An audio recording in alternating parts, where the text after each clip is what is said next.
हमारे देवी देवता, ये श्रद्धा है। आपकी श्रद्धा प्रकृति पर है तो इनकी श्रद्धा बिहारी जी पर है। आज इतने लोग बिहारी जी के चरणों का दर्शन करने आए हैं, ठीक है। तो ये जो प्रतिमाएं हैं, मूर्तियां हैं, ये सिर्फ पत्थर नहीं है, ये श्रद्धा है, ये एक आस्था है। हम माँ की भी सेवा करें और मंदिरों में भी प्रणाम करें, इसमें कोई बुराई नहीं है। सर एक सवाल लास्ट पूछ लो। आप 10 पूछिए, 10 पूछिए। जैसे आपने कहा कि हम पत्थरों की पूजा करते हैं, जैसे मैंने कोई चीज बनाई, मैंने अपने हाथों से हथौड़े से बना करके उसको मूर्त बना के, जैसे कि गणेश जी की मूर्ति विसर्जन करते हैं, ठीक है, वो एक माँ ने भी बनाता है उस मूर्त उस मूर्त को बना करके जिसने बनाया तो वो उसका पिता हो गया, ठीक है। और उसी के सामने जैसे मेरा बच्चा है, हमने उसको जन्म दिया, मेरे सामने होगा, अब वो बड़ा होकर हम उसके पैर छूंगे क्या? जिसको बनाया उसी के पैर, मैंने जिसको जन्म दिया उसी के पैर छूना तो बेकार है ना। देखो तर्क जो है ना, तर्कों की भी एक मर्यादा होती है कि कौन सा तर्क करने योग्य है, कौन सा तर्क करने योग्य नहीं है। अब आपने कहा जो मूर्तिकार होता है ना बेटा, वो सिर्फ मूर्ति बनाता है, उसने उसको मतलब रूप दिया। ये रूप दिया। अच्छा ये बताओ कि मूर्तिकार ने जो रूप दिया वो रूप लाया कहां से? वो अपने मेहनत करके माइंड से ना बेटा, आप ठीक कह रहे हैं। हर पत्थर में एक मूर्ति छिपी हुई है। मूर्तिकार ने पत्थर का केवल बाहरी आवरण हटाया, मूर्ति बाहर से लाके पत्थर में डाला नहीं। मूर्ति तो ऑलरेडी पत्थर में थी, बाहरी आवरण हटा दिया तो मूर्ति प्रकट हो गई। और पत्थर की मूर्ति मूर्तिकार तो बनाता है, पर तब तक वो भगवान नहीं होती। जब मूर्ति को ला करके वेद मंत्रों के द्वारा उसकी प्राण प्रतिष्ठा कराई जाती है, तब वो भगवान होते हैं ना बेटा। अच्छा, हमको सिखा रिया है। वो सिर्फ मूर्ति है, अभी वो भगवान नहीं है। अभी वहां पे कोई माथा नहीं झुकाएगा, अभी वहां पे कोई जल नहीं चढ़ाएगा जब तक उसकी प्राण प्रतिष्ठा, मतलब ये होता है प्राण डालना। ये मंत्रों के द्वारा मरे हुए आदमी को आप कहते हैं ये मर गया। यदि कोई भगवान, यदि कोई व्यक्ति हो, जैसे आज की कथा में हमने सुनाया कि गुरु सांदीपनी का बेटा मर गया था पर भगवान ने जीवित कर दिया, तो ये nothing is impossible, everything is possible. कौन कर सकता है? इतने से मुंह में मिट्टी के बहाने मैया ने मुंह खोला, इतने से मुंह में पूरा ब्रह्मांड दिखाई पड़ा, तो ये भगवान तो कर सकते हैं ना। इसलिए भगवान एक रूप में अपने धाम में है और एक रूप में हमारे सामने जगन्नाथ जी के रूप में, बिहारी जी के रूप में, राधा रमण में है। एक रूप में आप भी भगवान हो, आपकी माँ भी भगवान है। देखें सिर पैर नींद के ज्ञान का, ये तो ऐसी कथा है इनकी जैसे एक दादी माँ अपने पोत्र पोत्रियों को शाम के समय सुलाते समय कथा सुनाया करती। एक बुढ़िया कथा सुना रही थी, बच्चे सो नहीं रहे थे रात्रि के समय। कह रही थी बेटा, एक मकान पर एक भूतनी बैठी थी, प्रेतनी, लंबे लंबे दांत थे, मोटी मोटी आंखें थी और पीछे से पैर मुड़े हुए थे, उसके घुटनों से पीछे ऐसे बैठी थी, उसके पैर काम नहीं करते, मुड़े हुए थे। और जो बच्चे रात्रि के समय देर तक जागते हैं ना, उनको उठाकर दौड़ जाती है। अब बच्चे कहने लगे दादी माँ, जिसके पैर मुड़े हुए हों वो दौड़ेगी कैसे? तो बुढ़िया कहती है सो जा सो जा, हाउ आ जाएगा। अब बच्चे पूछते हैं वो हाउ कैसा होता है? कि तुम ही तो हाउ हो, सर दर्द कर रखा, पड़ जाओ। इनका तो यो ज्ञान है इन शंकराचार्यों का, और कितने देश को भ्रमित करे बैठे। ये भूल थी, ये गलत था। मूर्ति बुरी नहीं, मूर्ति की पूजा गलत है। पुण्यात्माओं, परमात्मा ने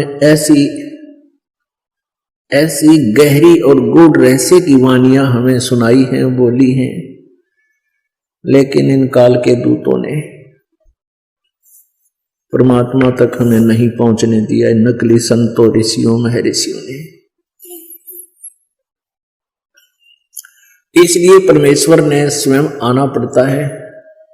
तो परमात्मा ने 600 वर्ष पहले जब आए थे वो लीला की थी, जिसका समर्थन आज वेद कर रहे हैं, जिसका समर्थन गीता जी कर रही है, जिसका समर्थन जो ज्ञान परमात्मा ने दिया था उसका समर्थन आज पुराण कर रही है, कुरान कर रही है, बाइबल कर रहा है।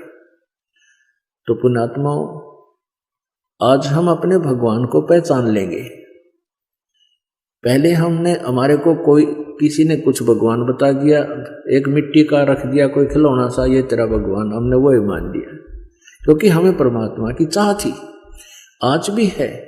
अब जैसे मूर्ति रख दी भगवान की, श्री कृष्ण जी की, विष्णु जी की, तो हमने स्वीकार कर लिया। विष्णु जी के गुणगान उन्होंने सुनाए, हमें मान लिया। कहाँ से सुनाए उन्होंने विष्णु जी और ब्रह्मा शिव जी के गुणगान, गुण कहाँ से सुनाए? विष्णु पुराण से विष्णु जी के, शिव पुराण से शिव जी के। तो किसी ने बताया कि भगवान की मूर्ति है, इसी की पूजा से तेरा मोक्ष हो जाएगा। हमने वो भी शुरू कर दिया। तो ये भूल थी, ये गलत था। मूर्ति बुरी नहीं, मूर्ति की पूजा गलत है। मूर्ति का होना अनिवार्य है। मूर्ति से हमें प्रेरणा मिलती है। जैसे हम किसी सूरवीर की मूर्ति देखते हैं, चित्र देखते हैं, और उनके गुणों से हम परिचित होते ही हैं, तो गुणों से परिचित होने से उसकी मूर्ति देखते ही हमारे अंदर भी वैसा ही भाव बन जाता है। जैसे हम सेब की मूर्ति देखते हैं, आम का चित्र देखते हैं, आम की मूर्ति देखते हैं, तो हमारे अंदर उसके गुणों का ज्ञान होते ही उसको पाने की भी इच्छा बढ़ जाती है। तो ऐसे ही जो मूर्ति भगवान की, विष्णु जी की, शिव जी की, कृष्ण जी की, राम जी की, हमारे को हम जिसकी पूजा करते थे वो पूजा नहीं करनी थी।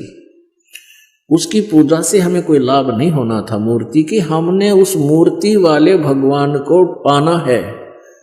उस मूर्ति वाले भगवान को पाने से हमें उसके गुणों का, उन गुणों का गुण प्राप्त होंगे, उससे लाभ प्राप्त होगा। जैसे आम की मूर्ति है, सेब की मूर्ति है, हमने उस मूर्ति की पूजा से कोई लाभ नहीं होगा। वो तो इतना ज्ञान करा देगी कि ये सेब है, ये आम है, ये मीठा होता है, इसके ये गुण है। अब मूर्ति वाले सेब को ढूंढना पड़ेगा, ओरिजिनल को, तब हमारा पेट भरेगा। तो कबीर परमात्मा जी मूर्ति के विरोधी नहीं थे, मूर्ति पूजा के विरोधी थे। इन ढीठ लोगों ने हमें इतना रूढ़िवादी बना दिया कि हम केवल मूर्ति की ही उसी का घंटी बंटी बजा के, उसके तिलक तिलक ला के श्रृंगार करने में लागे रहते। इतना उसके श्रृंगार में लग गए, इतना ठीक है, खराब हो रही हो तो पोछा मार दे, कपड़ा साफ करके प्रणाम करो मूर्ति को, क्योंकि भगवान को उस मूर्ति को प्रणाम कर, परमात्मा को प्रणाम होता है। ये श्रद्धा हमारी बनती है, भाव बनता है। लेकिन पूजा और सत्कार में अंतर होता है। पूजा और सत्कार में बहुत अंतर होता है। तो ऐसे हमने पूजा नहीं करनी, सत्कार करने से हमारे अंदर विनम्रता बनी रहेगी। भगवान सामने दिखाई दे, जैसे मूर्ति है और सामने भगवान ही आ जाए, तो हमारा वैसे ही भाव रहे जैसे मूर्ति नहीं, ये परमात्मा आखड़े हुए। लेकिन लाभ मिलेगा भगवान से ही। वो मिलेगा कैसे परमात्मा? उसके पाने की वे ऑफ वर्शिप गीता जी में बहुत अच्छी वर्णित है। जैसे गीता जी अध्याय नंबर 8 के श्लोक नंबर 13 में कहा, गीता ज्ञान दाता ब्रह्म कहता है मेरी पूजा करनी है, मेरा केवल एक ओम मंत्र है, बस, नथिंग एल्स। और 8वें अध्याय के 3 श्लोक में जिस परम अक्षर ब्रह्म के बारे में बताया है उसकी पूजा करनी है, तो 17वें अध्याय के 23वें श्लोक में कहा कि ओम तत्सत इति निर्देश है ब्रह्म त्रिविध समर्थ है। उस परमात्मा के यानी परम अक्षर ब्रह्म के पाने का ओम तो सीधा ही क्लियर है, स्पष्ट है, और तत् और सत ये दोनों सांकेतिक गुप्त हैं। ये दास बताएगा, वास्तविक ये कोड वर्ड है। तो ओम और तत् ये 2 अक्षर मिलकर के सतनाम बन जाता है। ये सतनाम कोई जाप करने का नहीं है। और ये ओम ब्रह्म का जाप है, ये तत् सांकेतिक जो दास बताता है, जिसको सतनाम प्राप्त है उनको पता है। ये परब्रह्म का जाप है, यानी अक्षर पुरुष का जाप है। और सत ये परम अक्षर ब्रह्म का जाप है, यानी ये गुप्त है, ये कोड वर्ड है, ये दास बताएगा।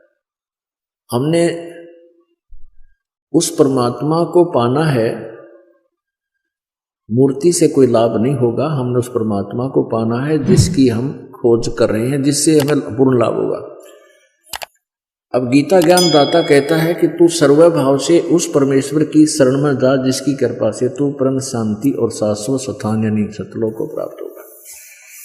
हमारे को इन लोगों ने इतना भ्रमित कर दिया कि हमने किसी ने कुछ भी बता दिया, उसी को गॉड मान लिया और हम वहीं पर अपना जीवन बर्बाद करके चले गए।